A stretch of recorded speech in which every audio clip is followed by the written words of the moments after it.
What up, though, people? It's your boy Rod back here on the Young Old Head Talk Show podcast, whatever you want to call it. We here, we back. Want to apologize for the hiatus in recording. There was some COVID going around, some health, not health issues, but some COVID stuff going around. But we here, we back. And like we just glad to be here, glad to see you guys back. Got my guy Sherm here. What up, though, Sherm? Big fans, what up, though? Nothing much, man. Just trying to make it like one day at a time, man. Trying to take it, one day at a time. So, Sherm, before we get into the real business, let's talk about something that happened, I believe, yesterday. The teal jerseys for the Detroit Pistons came back. And man, oh man, I think they look beautiful. I know you're not as strong, don't feel as strong about them, but I think they look great. They give a throwback look. I don't know, it just looks really good to me. But explain to the viewers how you feel about that. I don't necessarily hate it. I just never was a fan of teal, of those uniforms. They came in such a weird place in Pistons history, off the Isaiah era and all that into the Grant Hill era. And that whole era was trash. Like nothing about that era was good. Like, it was below mediocrity. It was the Mendoza line. Yeah, Grant Hill was cool. It was nice to watch him, but nothing else mattered. And everything about those jerseys just represented just pure mediocrity. So design-wise, yeah, they're pretty slick looking, I guess. But man, what they represented, no, thank you. They're cool for 10 games, though. 10 games. They have meaning for you, but to me, they represent nostalgia / throwback. They look really good. Like, I can't wait to use them on 2K. I might grab me a Cade or an Ivy jersey. They look great to me though. When I see those jerseys, I think of Bison Dele. Brian Williams. I'm heard of that guy. R.I.P. to him. Yeah. Terry Mills, Trey Mills from 3. You know what I mean? That's what I think of. Stackhouse dominating, winning the scoring championship. Yeah. The good old days. Yeah, I also think of old guys, guys who I never saw play in the league.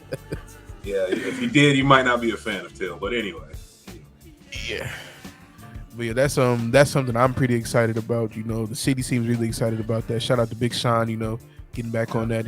Whatever his role is, I think he's like some type of front office guy, like behind the scenes front office guy. Shout out to him though, because he was one of the pioneers of bringing that back, and he's trying to incorporate some of the better stuff into back in the organization. So that's really cool for him.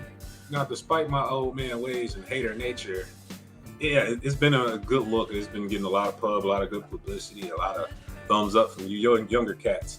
So yeah, the media seems to look. Yeah, and I'm fine with that. So anything, I just hope they don't go out there and get mocked and start losing, 10 games in a row in them or something crazy. Then it's just gonna be like just put them away forever. And I think Big Sean has a similar role to what Drake does with Toronto.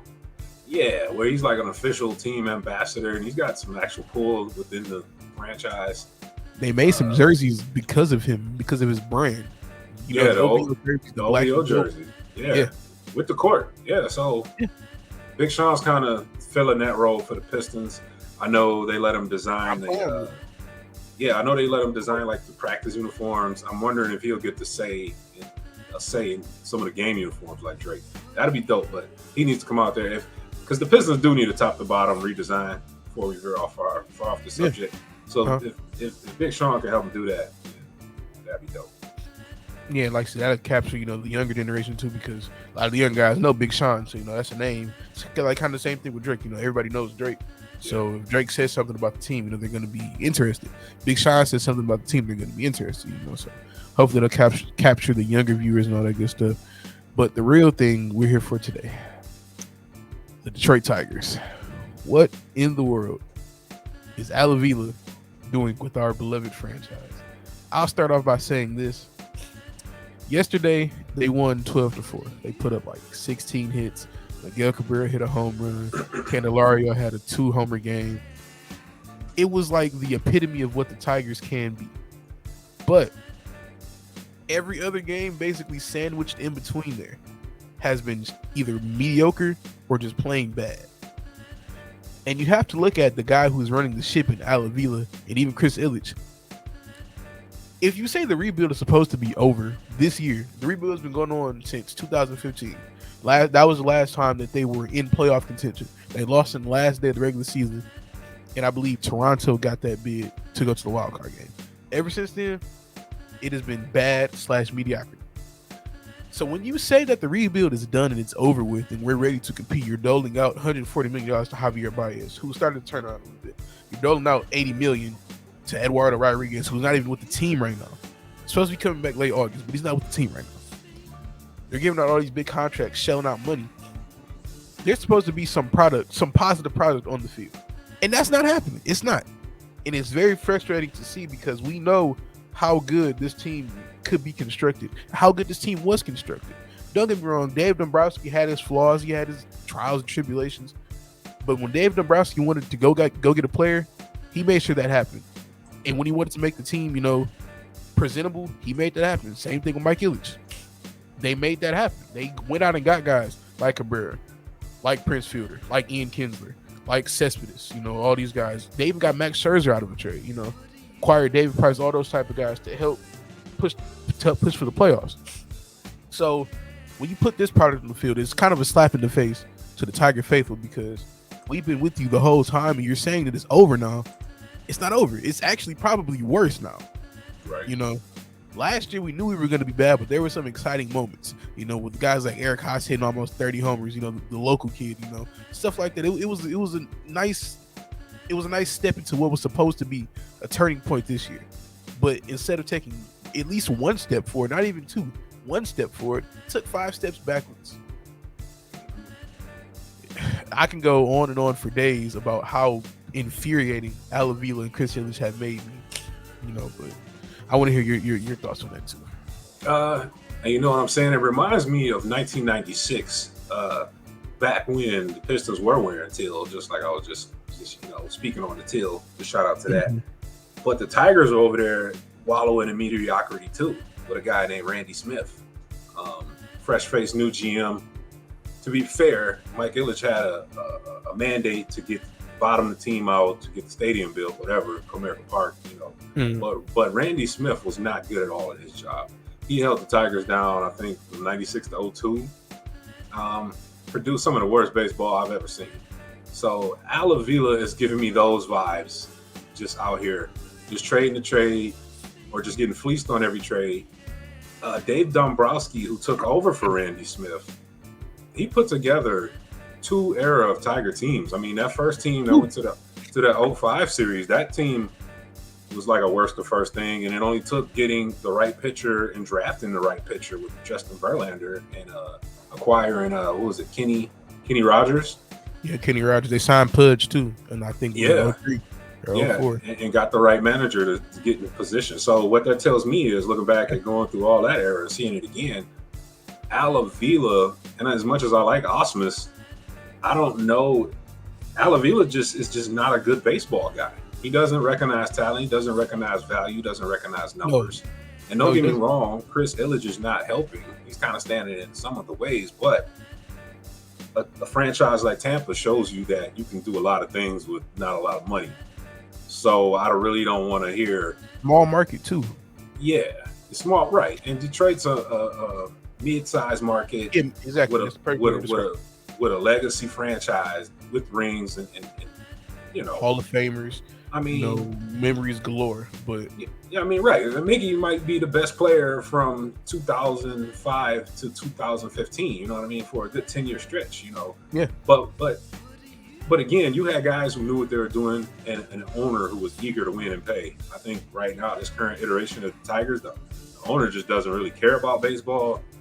And the GM, I think he's just like a cartoon character. Yeah, he knows he's going. He's got a banana and an apple in his briefcase on his way to work every morning. He doesn't know what's going on, man. Can't even take him seriously. So I don't know. The Tigers are in disarray, but 7 years, the jig is up. We know you can't do this job. You got to. I kind of go back to the Pistons. Look at what they were doing. Wallowing in mediocrity for what? About 15, close to 15 or so years.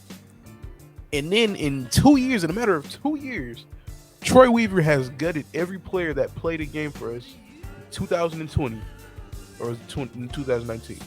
2-3 years ago, whoever played on his roster is no longer here. Right. And Troy Weaver has not only brought talent, he's brought hope and restored, the thought that, hey, this team could be something. Young talent. We don't have the veteran talent yet, but he's got the young talent. He's got all the potential in the world for this team to be good. Avila has shown that he's not going to be able to do that, nor can he. Like, it's just not going to happen. I say call up, what's his name, Theo Epstein from the Cubs. He's just out there. I think he's got like a little cushy, MLB front office job. But hey, throw the bag at him. Go get somebody from the Rays organization, the Cardinals, the Giants. Heck, you can even go to the Yankees. I don't care. Go get somebody from a winning franchise that knows baseball, knows how to evaluate talent, can scout all that type of stuff, and get somebody from there and just gut this whole team. You have very few young pieces, but the pieces that you do have, keep them and then shuffle everybody else out. I think when we last spoke on the Tigers, I was, we hit that same conclusion. You got to go out there and do something bold and daring. I don't know who the hot name is executive wise. It seems like they're wanting to chase the Houston Astros model, as dirty as that sounds. But I'm with you. I'm for that. Honestly, I'm for that. If they're playing legit baseball, I'm for it. But let's not. Of course. Let's not skate too many lines. We already got Awesomeness here, and as much as I like him, that's going to be a stain on his resume for life. Unfortunately, or fortunately, however you. Hinge. I'm sorry, I said Awesomeness. Yeah. God, that was. Shout out to Brad Awesomeness though. Brad Awesomeness. No, shouts out to Brad Awesomeness. Okay, none. Brad Awesomeness also the last couple times. And I'm sorry to AJ Hinch that I even referred to him as that, but no, Brad Awesomeness. Don't get me started on Brad Awesomeness. Okay, I could go 10 minutes straight. Anyway, with Hinch on hand, his career is already going to have that asterisk on it anyway. Yeah, fair or unfair. And if you're chasing the Houston model, I'm with that. But again, if you're going to give Theo, you just can't give him a GM job. He's got to. I don't know what the role is. He might want 2% of ownership stake or something. You know what I mean? There's something crazy, outlandish. Yeah, it's not logical for him to leave the job he has now just to become the GM of a team who's not doing well right now, who doesn't have young pieces at that. I thought he wasn't. He was like a consultant role just for the league. He's just kind of hanging out. Yeah, he's in the front office for the MLB, or for the Major League. Yeah, I think with the right amount of money and motivation, he can come back to it. Because if you could sit there and go, man, I rescued a 100-year franchise, a 70-year franchise, and a 40-year franchise. Come on. So I don't know. I don't know. But all I do know is that Avila has to go. There's nothing else to see. Now it's over. There's nothing else to see there. When I say I'm in 110% agrees with you, we have no disconnect on that front, because like I said, he has to go, folks. If you know what he's done nothing. Every trade basically that he's made, he's gotten fleeced on. Every signing that he's made basically has not been a good one. Look at Jordan Zimmerman. Jordan Zimmerman was the best pitcher in baseball for the Tigers for about a month. And after that, fell off of a cliff. Justin Upton. Great player for about a season, maybe half a season, close to it. Fell off a cliff. What did he do for JD Martinez when he was at basically the height of his career? Traded him. Look at JD Martinez still hitting 30 bombs every year. Eugenio Suarez. MVP candidate, right? Yeah, MVP caliber. Eugenio Suarez. Didn't do too well here. He's out hitting 30 homers a year in Seattle and Cincinnati. Isai Paredes, the guy we traded for Austin Meadows, who still has COVID. He's had COVID for about a month. Like, that is really tripping me out. Isai Paredes has like 20 homers this year alone. And Austin Meadows is supposed to be the guy giving us 20 homers. It's like, bro, even when you think, because we thought we fleeced the Rays in that, but they always say, if you think you fleeced the Rays, you didn't. And that's what's happening now. You know what that is? Good baseball knowledge, good evaluations, all that good stuff. So yeah, that's all that is. And just imagine if you gave that crew, that administrative crew, some money to play with, and not even big money, just some good money. You know, a new stadium. They're already in Florida, so give them a new stadium, move them back to Montreal. Like I said, give them some money. The Rays will be a force to be reckoned with because they already have one of the top farm systems in baseball, and also they've got a good major league team. The major league team is in the wild card race, so not only do they have veteran talent, they got young talent in droves. We have neither. Minor question. I thought the Rays are an expansion team. They moved from Montreal? No. Okay. My bad on that part. That was the Nationals. They moved the Nationals to Washington. Then the Rays were an expansion team. But there were talks about moving the Rays to Montreal. So that's why I kind of got that mixed up in translation. Yeah. Okay. I see. Right. Okay. I think it's weird to play in the dome in Florida, but I understand because it's crazy humid down there. Yeah, and it rains a lot too. So yeah, why you think the Marlins are in the dome? You know, baseball. Florida's a weird spot for sports, but ultimately. But I would like to see a franchise back in Montreal. So if that were to happen, I wouldn't. And they probably dominate up there in Canada. Yeah, they probably dominate. So they're gonna take away some Blue Jay fans too, probably. But as long as we take away their baseball executives, I'll be fine with that. Yeah, go like I said, go get a guy from the Rays, go get a guy from the Cardinals, the Astros, whoever. Get a guy from winning organizations. Don't go get a guy from the Pirates. You know, oh my God. Go get somebody who knows winning baseball, has been around winning baseball, can scout talent. It doesn't give out dumb contracts to guys who aren't even on the team 5 months into their big contract. Because you know what the worst part about all of this is that baseball is not a worst to first sport. You're gonna have to. No, it's not. Work.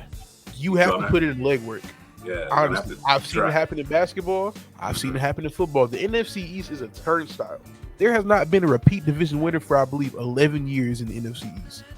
So I'm sure there's been about 2-3 times that a team has gone worse to first. Heck, if everything pans out for the Lions might go worse to first this year if everything pans out. So it happens in the other major sports, but it can't happen in baseball. You have to lay the groundwork, get the prospects, you know. Yeah, and our prospects, the ones we thought were going to be big time, have been nothing. Meh.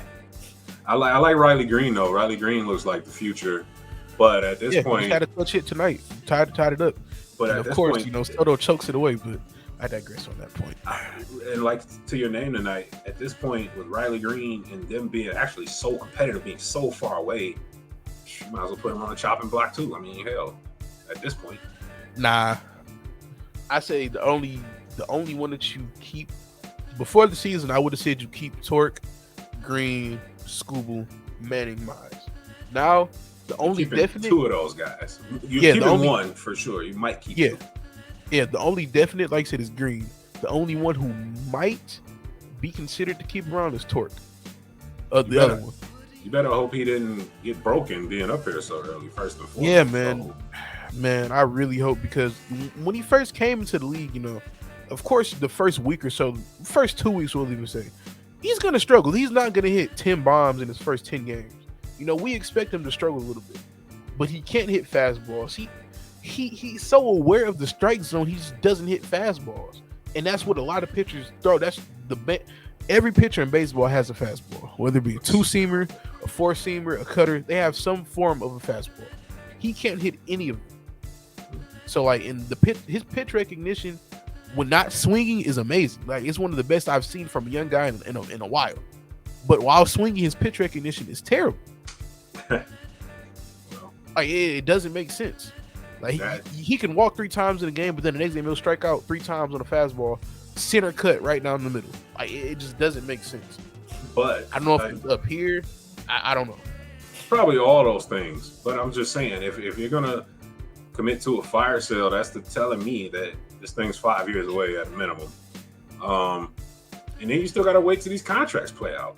You might as well just hang back and just wait till Miggy's done, or try to trade Miggy for like a legacy, let him go get another ring somewhere else, cement his status as a first ballot Hall of Famer.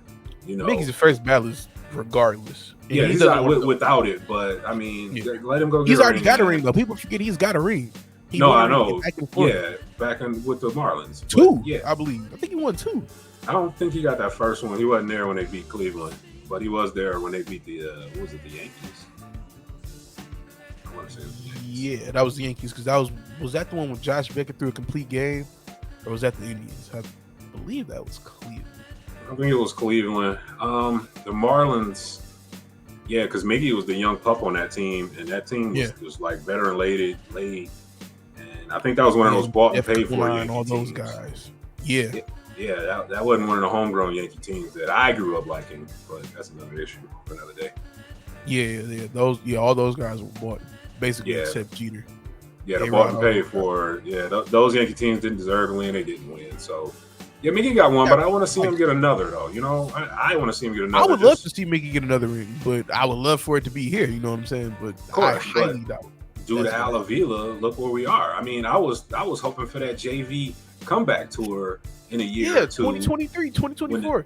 When the team's really ready to compete. But now you got a rotation of Manning, Verlander, Mize, Skubal, and then maybe another free agent signing or another guy from the pitching rotation. The dream is dead. Yeah, now all. Do you think Justin Verlander is going into the Hall of Fame as a Tiger? I hope so. I feel like that's up for debate now because if he wants another ring in Houston, I feel like it's really up for debate there. He's got one ring and 2 World Series, and he's got 2 World Series in Detroit, but he's done so much personally in Detroit. I think he still goes in as a Tiger, but I hope so. But it's sort of like your boy Stafford. If he messes around and wins another ring, you got to go in as a Ram. But as of right now, I'd probably put him in as a Lion. But if Verlander gets that second ring down in Houston, that turns the tables. The conversation starts to shift, and I would hate that. I would hate that for both those franchises because as much crap as I gave Stafford, like that's a Detroit guy, man. He's grew up many Sundays watching him. Same for Verlander. I saw so many Verlander games, and every time I came live, and every one of them was impressive. So he was the pitcher of my childhood, and Stafford was the quarterback of my childhood. You know what I mean? And JV, right out the gate, we get the guy and go to a World Series. Come on, man. Like, it's crazy. But, like when you start thinking about, when you start thinking about how talented those teams were when we had the rotation full of Verlander, Porcello, Drew Smyly, Scherzer, David Price, it's a slap in the face to see what we have now. Now, don't get me wrong. We haven't. It's remarkable. We haven't touched on the injury bug. The injury bug has bitten us very hard, especially on the pitching side of the baseball. But man. Everybody deals with injuries. We can't sit there and equate ours to say there's something massive. That just tells you there's a lack of depth here, and that again goes to Al. Your farm system is trash. You should be able to survive guys' arms dying off. I mean, plenty of franchises do. Guys get hurt every day, B. You know what I mean? Like, what are we doing? Yes, it's critical, but this isn't like you lost Clayton Kershaw for the year or something. You know what I mean? This isn't King Felix back in his heyday and his arm just fell off. So, I don't know, man. He's a beast, Mm-hmm. Well, listen, we could talk about this topic all day. We don't want to talk about anything non-positive. Let's get to a positive thing. The Detroit Lions. I was very shocked. Okay, that's they're not a positive thing. Ironic sentence I've ever heard. No. Yeah, Lions and positive don't go hand in hand. But right now they do. Yeah. But like I said, when we found out they were on Hard Knocks, I was shocked. I was happy, but I was very shocked because, like I said, we don't deserve it most of the time, but we don't get the national media's attention. So for the first time, really in my lifetime, the spotlight will be on the team who practices in Allen Park. So this is a pretty big moment for us. It's pretty faithful Lions fans. What do you want to see from Hard Knocks? Like, what do you want HBO to shed light on, or what would make you happy as a Lion fan coming from Hard Knocks? What do you want to see? Now, see, as a Lions fan, I feel like the Lions, if every team in the NFL is a house on the street, the Lions got to be that old lady with 27 cats outside, but the yard's kind of half decent. But in your mind, something ain't right with that house. You know what I mean? No one's ever been inside of it. None of that. So one The day, windows always closed, the blinds, all yeah, that stuff.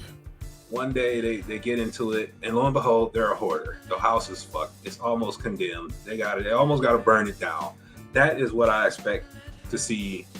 No, I'll take that back. I won't say that for Dan Campbell, but that's what I would have expected to see before Dan Campbell. I would have expected to see. Matt Patricia. Oh yeah. Oh yeah. That's you would have seen guys getting into it with the coach, all types of stuff.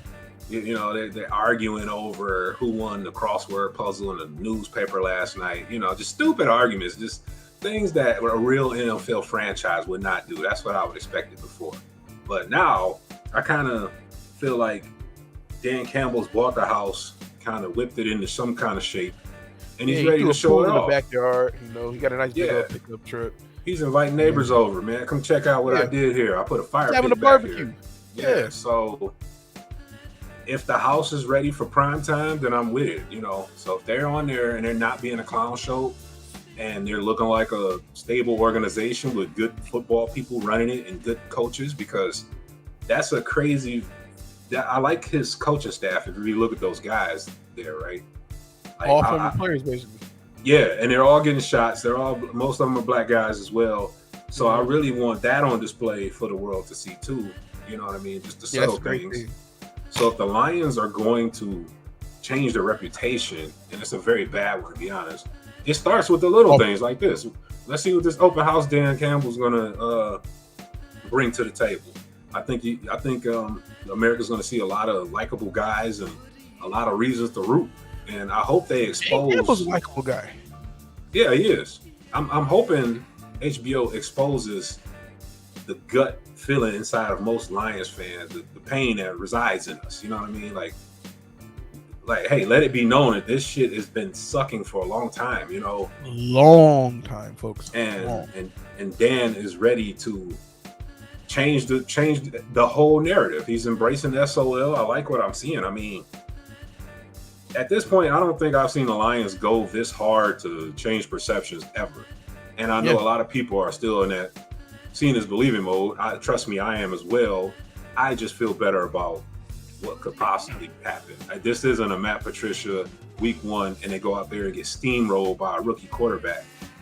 It's not an embarrassment. Sam Darnold of all people. Sam Darnold, folks, of all people. And have their guy, their 8-year, 9, 10-year guy look like crap that same night. You know what I mean? Like, I fear those days are over. I just want a prepared football team that's not going to go out there and embarrass themselves and me, every week. Yeah, let's leave the Matt Patricia, regime in the past. I will say this, though. The highlight of the Matt Patricia regime was his third game coaching the Lions when they beat New England on Sunday Night Football. That should tell you how bad that tenure was here.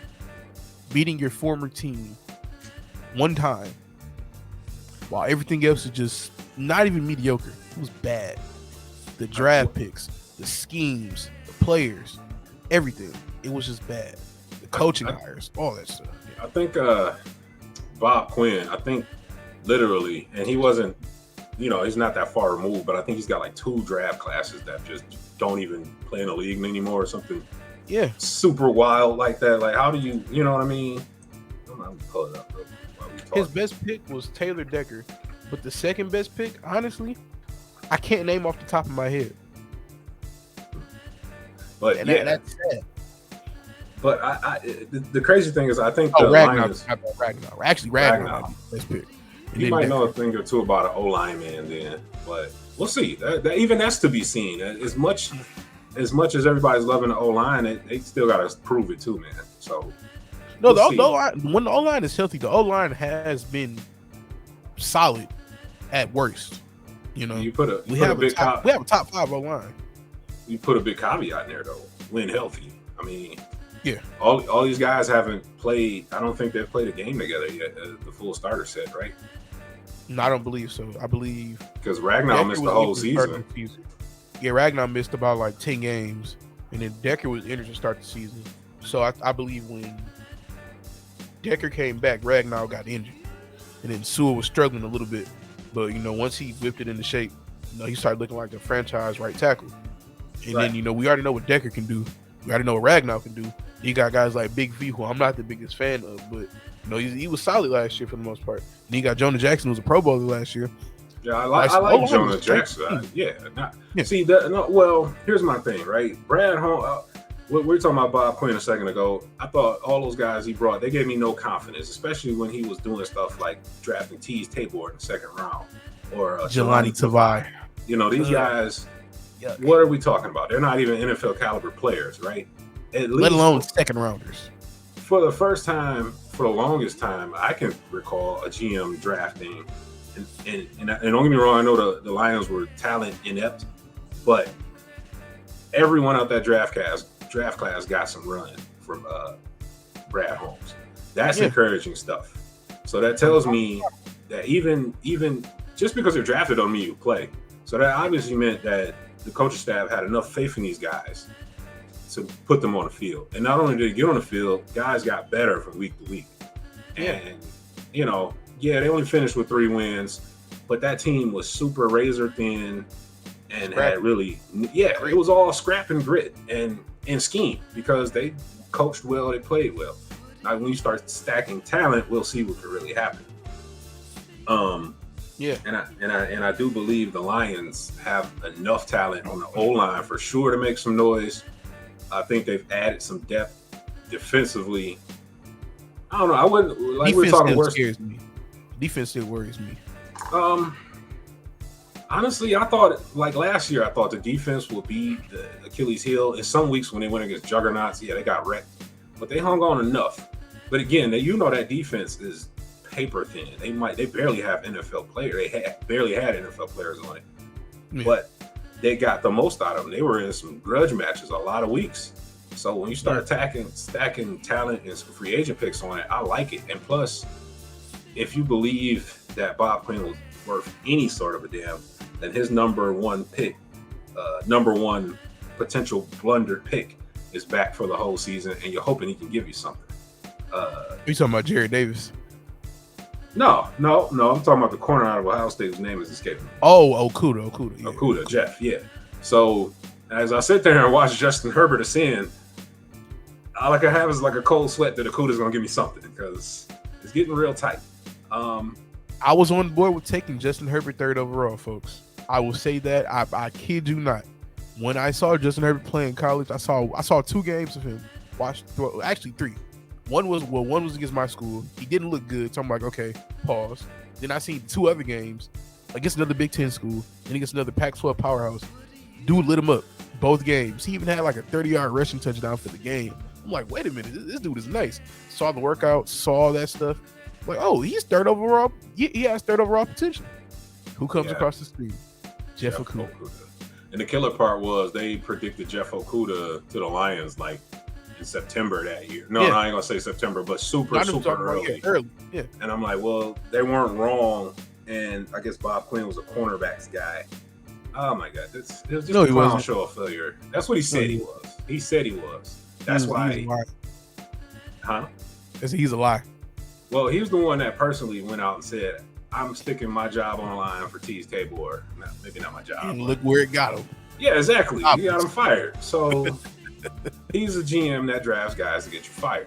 Unfortunately, the Lions are starting to clean up that mess. Panay Sewell did a hell of a job. I'm really hoping not to see Jameson until at least the bye. After the bye, that's the only time I want to see him. And yeah. Week 6, week 7, when he's fully healthy and can grasp the scheme, bring him back. But before that, we don't want another Torkelson incident. Bringing him on too early. This case will be off of injury. Torque, I don't think was ready, but in this case, bringing him early off of injury, we don't want to jeopardize that. Right. But the best part about Hard Knocks, to bring that all back around, is the fact the 85th guy, the 100 to the 54th to the 100th guy battles that'll take place over training camp as they make cuts and things like that. You know what I mean? Yeah. So we'll find a lot of guys to root for. I can remember, Lions keep a guy like that, from Tommy Boyd to Zach Zenner. You know what I mean? There's always a hard-nosed, tough-edged guy that sticks his face right into the play. Zach Zenner was my guy. Yeah, Zach Zenner was solid. Zach Zenner was solid for a minute. He really was. I think he got hurt, right? I forget. He got hurt real bad. Yeah, he got hurt, and then he got cut. I believe he went to Arizona. Yeah. They got a new guy. What was the 4th round pick that everybody's talking about? The linebacker. Derek Barnes. Nope, this year is linebacker. And I like Derek Barnes as much as flack as he gets, but he's slipping my mind right now. Yeah, but yeah, I'm looking forward to seeing him on Hard Knocks, because remember, they don't feature a lot of your big time guys. It's mostly rookies and depth guys and special teamers and just coaches. You know, yeah, they're gonna focus on Hutchinson, Jared Goff, maybe St. Brown, maybe Swift. I don't know that you probably won't get as much as you think out those stars, because you traditionally never did. You might because I can just for random's sake, I remember the Ravens team. It was that super loaded Ravens team, like Tony Siragusa and Ray Lewis and all these guys. Like you got them, but they weren't like all the focus, because those guys are cemented. They want the drama. You know what I mean? This is HBO documentary still doing this. The Bernard Pollards of the teams. Yeah, and I can remember like the best one I can recall was I think it was Dallas Cowboys, and I forget what year, but it was really good. It was a lot of special teamer battles going on throughout the preseason and all that, and it was well documented. That was like 5 years ago. Yeah, I remember this one guy. I think his name was like George Wilson or something like that. He was like a 5-star recruit coming out of high school. Went to Florida State, and I think he transferred to USC. Didn't do so good, so he came in the league. Started battling his butt off. Still got cut. I was that's the worst part, man, about them football guys, man. It's like, dang. You got a daughter. You got a daughter at home. They give you the sob story. His father was a former heroin addict. He can't afford his medication no more. Like, this guy's playing on a $85,000 contract. Like, bro, you could have just went to school and got that money. Yeah, man. On a regular job, but honestly, it made more out of it. Honestly, but that's messed up. Malcolm Rodriguez is who I was speaking on, the linebacker. Oh, Malcolm, 6th rounder. Yeah, Malcolm Rodriguez. Yeah. I'm looking forward to that. He was a 3rd round talent, they say, but he's just small. He's like 5'10", 5'11". If he was 6'2", 6'3", he would have gone in the first, second round, they say. But they say he got that dog in him, Big Man. So that's what I'm looking forward to seeing. What kind of dog is in him, we don't know, but they say he's got that dog in him. So I think Hard Knocks is going to definitely focus on a guy like him. You know what I mean? Yeah, like for sure. So scrappy, hard-nosed guy. Come in with his hard hat and his lunch pail. That type of guy. Fans are going to eat it up. They're going to love him. And I'm also curious to see who's going to be that unexpected guy you thought was a POS, or you didn't like him. It turns out he's got the best personality on the whole team. There's always one of them type of guys. He got 2 dogs and 3 kittens at home. Takes care of his grandma. Yeah, nice guy stuff. The Lions always keep my a nice baby guy. My baby, I love him so much. It's all bad. When does Hard Knocks start anyway? I got you. Because I know training camp is starting at the end of July here, as we approach the end of the July month. It starts. I think they starting to do it. Oh no, okay. It starts August 9th. So about two Tuesdays from now. Well, 2 weeks from. Because you gotta think it's like a live snapshot of, so it can't start in September. That wouldn't make sense. But last year they did one in season though. They did one in season with the Colts at like the end of the season. Yeah, they're doing that again this year. Yeah, they're doing the Cardinals, which is going to be incredible television, because I don't know if Cliff Kingsbury is going to make it this far. If they come out and just crap the bed, it's over. Cliff's out of there. They just doled out $230 million to Kyler. So who's gonna go? Not Kyler. Yeah, definitely not Kyler. No, can't trade him, can't cut him, because that cap hit is probably like $50 million. So you got to eat that. And not to veer off too far into the rest of the NFL, I don't really know if it was time to pay him, because that was Kingsbury's guy. I don't know if the next coach is going to want Kyler. So I feel like you could scheme around Kyler. Give Kyler the pieces. Give him what Kyler needs. He needs one small guy to throw to, but he needs a big deep threat, aka D Hop. You know, he needs that guy. I think he needs a D Hop and 2 running backs. You know, so they become a 3-headed running machine. Just give him one. Let's give him one. I need 2 because I need one out the backfield and I need one that can smack right up the line. Yeah. Now I'm not saying they're gonna be running a wing T like Army or something, the triple option. No, but if Kyler is also a threat, straight air raid. Yeah, right. But if Kyler is also a threat to run, and you got 2 dynamic running backs back there, you know that could open up stuff. But I don't know. We'll see. 230. That's a lot. Yeah, that's a lot of money for like 5 years too. That's a lot of money. But in this day and age, you know, you got to lock up your quarterbacks. No. Lamar better get the bag then. I took the words right out of my mouth. Look at Lamar. He might command more than that because Lamar is a better quarterback than Kyler is, if we're being honest. And he's had more success, and he's probably a tick better long term too. Because I agree. I think you could always do something with Lamar, but I don't know. Kyler. I don't know. As long as Lamar's upright. Yeah. Get Lamar a better O-line, some more receivers. Get that man some receivers, Baltimore. Yeah, he needs some receivers. Get that man some receivers. I don't even understand what they're doing. Like, come on. Yeah, and receivers. They're going to the Super Bowl. Didn't they let their second option go? Brown? Ironically, guess what they traded him? The Cardinals. Who'd they get for the Cardinals? They got a first-round pick. So, okay. Remember we were doing the draft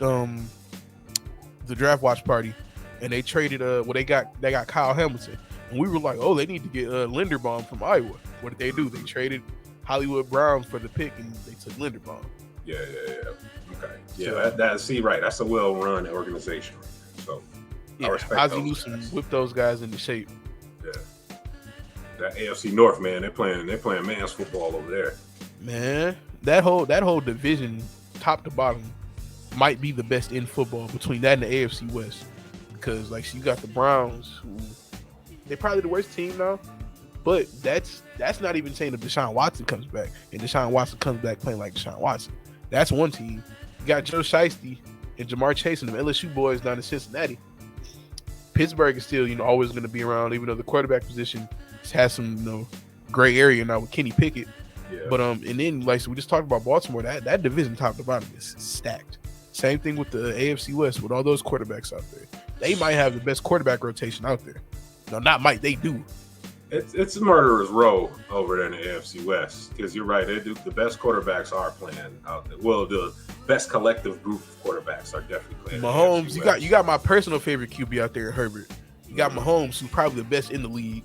You got Derek Carr, who's kind of underrated. He was overrated for a minute. Now he's kind of underrated. Yeah, it's flipped entirely.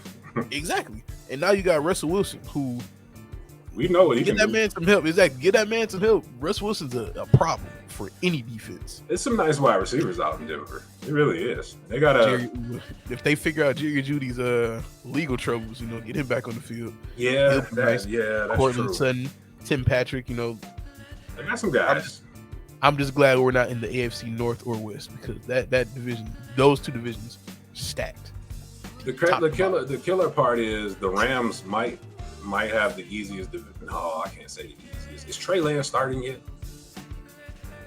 They're just trying to figure that out. They don't know if Jimmy G. Yeah, they don't know if Jimmy G is the guy.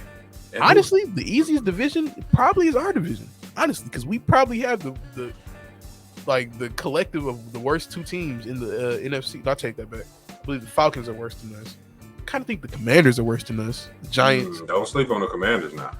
They got some guys, man. You can't sleep on them. You think the Red Rifle 2.0 and Carson Wentz is going to do something? I didn't say do something, but they can. I don't know if they're not going to be complete trash. The NFC East is going to be decent as hell this year. Well, that's because the Cowboys and the Eagles. But the Giants. I don't know about. I don't know about the Giants, but I think the Redskins will be better than the Giants. If that's saying anything, I don't think it's saying. It's not saying anything at all.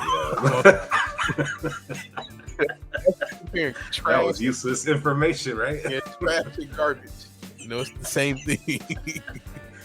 Garbage versus rubbish. Yeah, exactly. It's the same thing, two different ways. But yeah, No, but but so who is playing quarterback in Seattle? They're trying to figure out if it's Drew Lock or Geno Smith. Oh no! Oh man, what's his name? The stud wide receiver they got down there. DK. DK, yeah, man. It's time to be a diva. It's time to show out. Yeah, pull your Julio Jones and get out of there.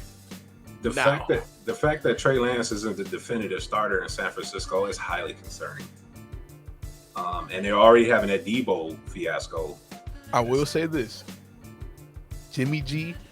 Now look, this is a take that I might get crucified for. Jimmy G is a starting QB in this league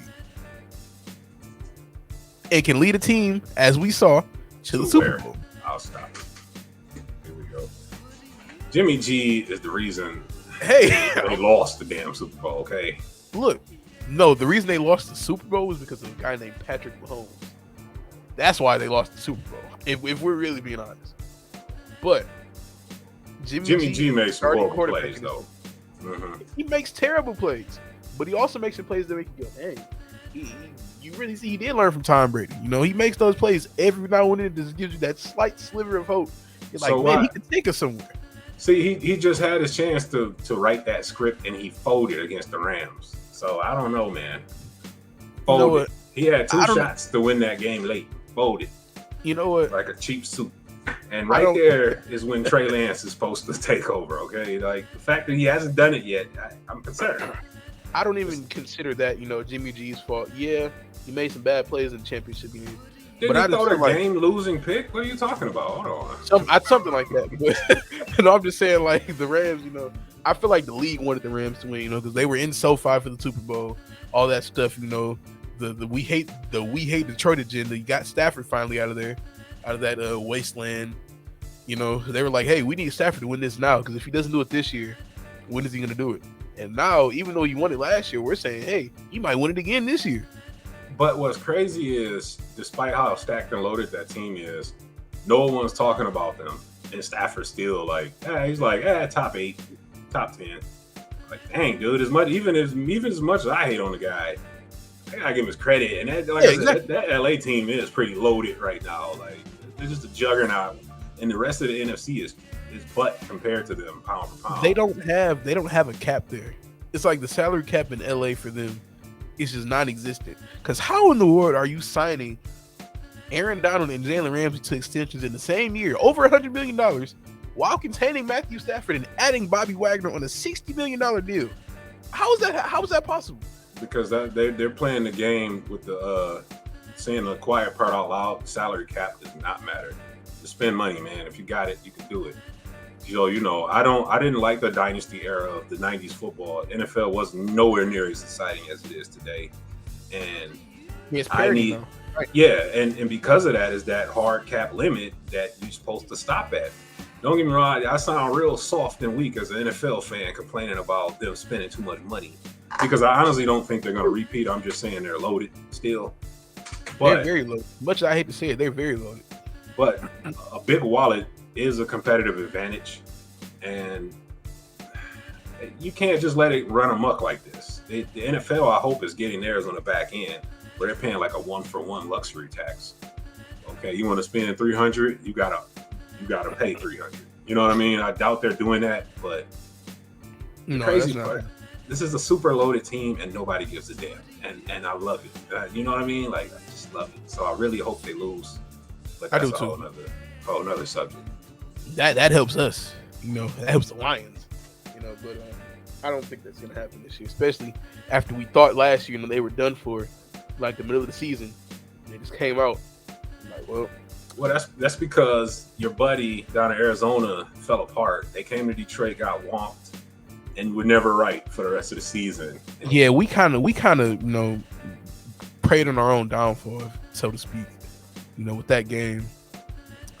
Yeah. You got it's progress, man. You got to win. The Lions, I think they're ready to take some steps. I think they're better than Minnesota and Chicago, and Green Bay don't nearly scare me as much as they used to. So I say pause on that one. I don't think they're better than Minnesota. I think they're better than Minnesota. I don't think they're better than Minnesota. Minnesota has been a pain in our butts for years on end. You know, that's of course SOL. That's the SOL mentality. But you know, we don't have a Justin Jefferson. We don't have Dalvin Cook. We have Dalvin Cook light. We have Justin Jefferson light. We don't have those two. You know, and do you think Kirk Cousins is better than Jared Goff? They're about equal. Kirk Cousins ain't done nothing. Cousins is better. What has he done besides figure out the NFL salary cap game? You know, the franchise tag game. Yeah, shout out to Kirk Cousins. You know, with that Michigan State University education he's got, that dude has been fleecing the NFL for years.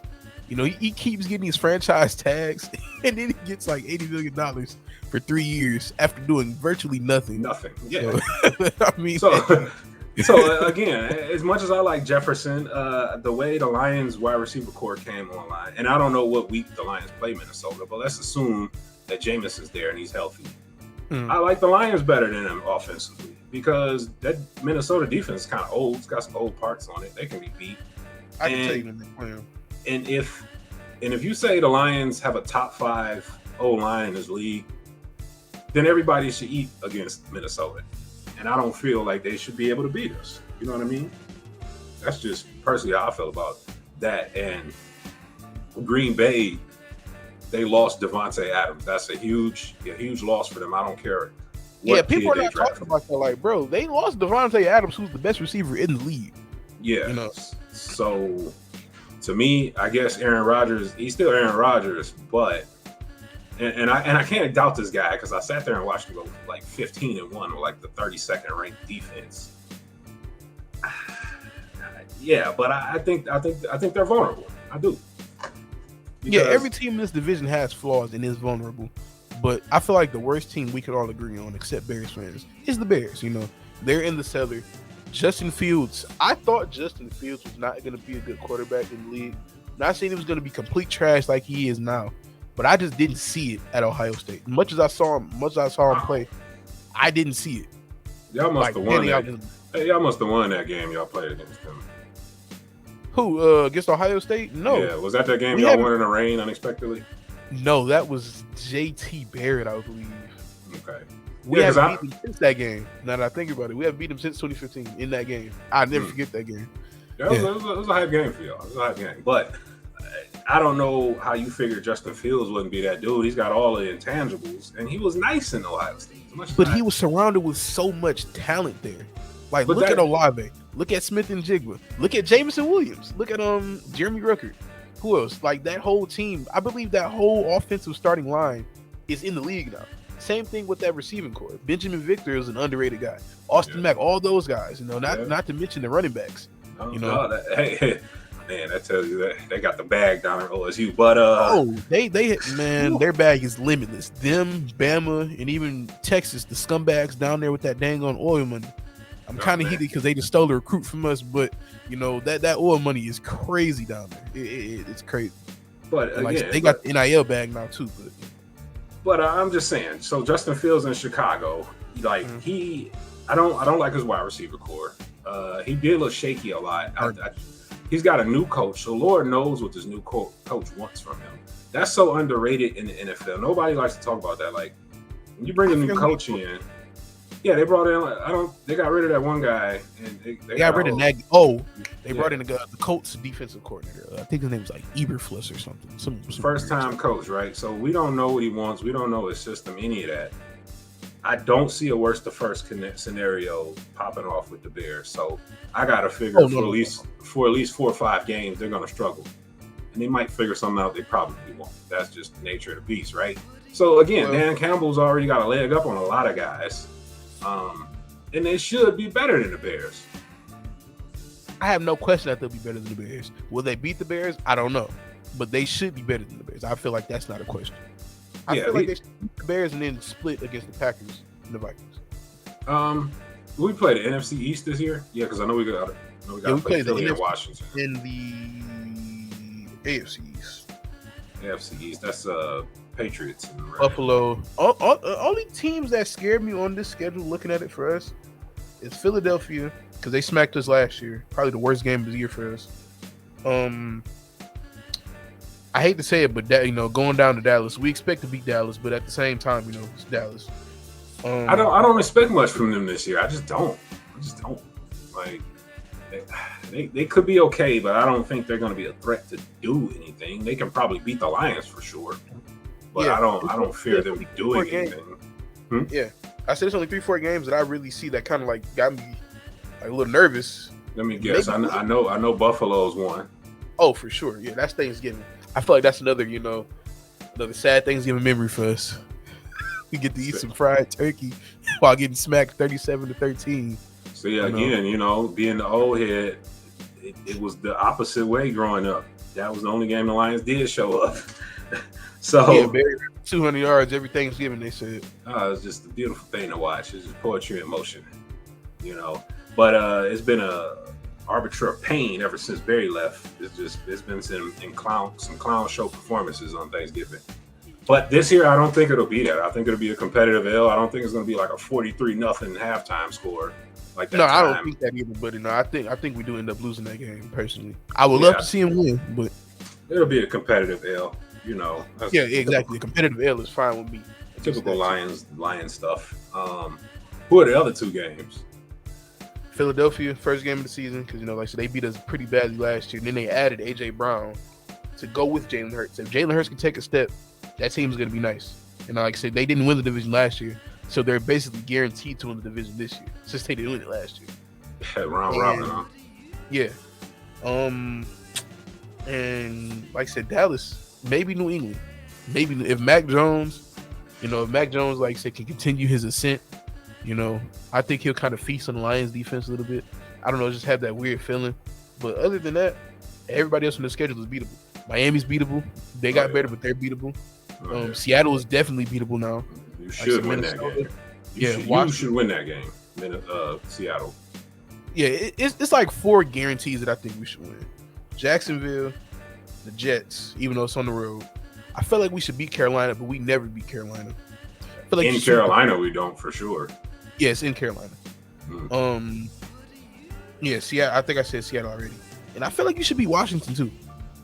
And then you throw in the split with the Cowboys, the Packers, and the Vikings. It's like 8 wins right there. So let me ask you this: we playing Philly in Philly, or is it in Detroit? First game of the season is here. I like the Lions on a close W. Then, if they're in Philly, I would take the L. But I like them for the W. I don't know, man, because I feel like last year, we thought we were going to win against the 49ers. And, I kind of got drubbed. The final score looked nothing like the actual game. Yeah, we only lost by like 8, but then who was that? Yeah, because it was a bunch of tomfoolery with like five minutes to go. Yeah, they scored like 3 touchdowns in the last 5 minutes, and like they gave us like a real false sense of like, damn, they might do this.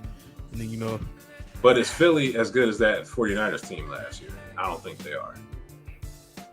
No, but Philly is talented and they're stacked. Yeah, they got Jordan Davis down there. They got AJ Brown. They got some guys down there, and I don't think the Lions are able to compete with them just yet. Not yet, at least. So I'll give them the guaranteed L on that, and the only other guaranteed L, the Buffalo. Other than that, everything else is up for debate to me. Gotcha. We're gonna see. Yeah, so hopefully, I pray we really take this next step. The team is looking better. This is the highest the arrow's been pointing up for us in a long time. I can't remember the last time I felt good going into a season, honestly. I can. The year shorts, I want to say it's second to last year we got when Matt Stafford couldn't get it done and we wound up losing in New Orleans for the playoffs. Oh, 2011. Oh, yeah. Came in the next year. I remember been really good. We should have been really good. I remember the media talking about, the Lions might make some noise this year, No. We should have, because I believe that, that might have been a Dallas year, but one of those years, like everybody in the NFC teams just fell apart. And somehow we did not win the division. And we wound up playing New Orleans in New Orleans. Yeah, I believe that was in 2011. We played New Orleans in New Orleans 2011. But the year the division fell apart, I believe, was 14. Like when we played Dallas in Dallas, because we should have beat Green Bay. Yeah, because we ended up losing like the last 3 games. All you had to do was win one or something crazy. Did that? No, that was 2016, I think, because Was that 16? that was when we got screwed against the Giants, and then we got smacked against the Cowboys, and then I think we lost to the Packers in a little winner-take-all game at home on Sunday night, and still couldn't get it done. Lost by a touchdown. You know, very disappointing stuff. Very disappointing stuff. And then we got smacked in Seattle the following week. I was like, wow. Man, it's SOL. So Dan Campbell's claims to embrace that, and we'll see what it. Well, I'm curious to see what it does, but I don't know. I don't know, man. Like I said, it's until it's not, it's still the same old lines. Until it's not. Were you able to see what week we played Minnesota? Yes, we play Minnesota weeks 3 and 18, 17, 16, 14. Yeah, we probably go 1-1. Probably go 1-1. I say we beat them week 14 because that's at home, and then lose week 3. Yeah, I think we start the season 1 and 2. Plus, you don't have your full complement of weapons with Jameson out of there, but that would be a game. I could see the Lions losing to Philly and then winning the next 2. I could see that. Yeah, because we play Washington the next week. I think that's a guaranteed W. And then that's the next week we play Minnesota. There are no guaranteed W's with the Lions. Stop that. Stop that right now. There's no such thing. They have not earned $1 of clout to even buy a candy bar. Okay, that's not even enough money to buy a candy bar these days anyway. So true. I can't give them that credit. Okay. Not the Lions. Not the Lions. I think it's guaranteed, but I get where you're coming from. I get it. Yeah, we'll see though. We'll see, man. It's gonna be a long season. We got a lot of nervous apprehension. Yeah. So, well, yeah. On that note, like, so we're gonna get ready to get out of here. Let's say, Sherm, appreciate you stopping by, man, chopping it up about the Detroit faithful. You know, whatever's going on with us. You know, we pray and hope that everything works itself out. You know, so let's appreciate you stopping by, man. Like I said, whatever you guys, whatever you guys are doing, you know, cleaning the house, whatever. Listening in, we appreciate that because, you know, any ears that we can get to, any people that we can reach, you know, that's a great thing, you know. So, like, so don't forget to like, share, subscribe, comment, all those good things, all those pleasantries. And on that note, like, so we'll get up out of here. You guys stay straight, stay smooth. Peace.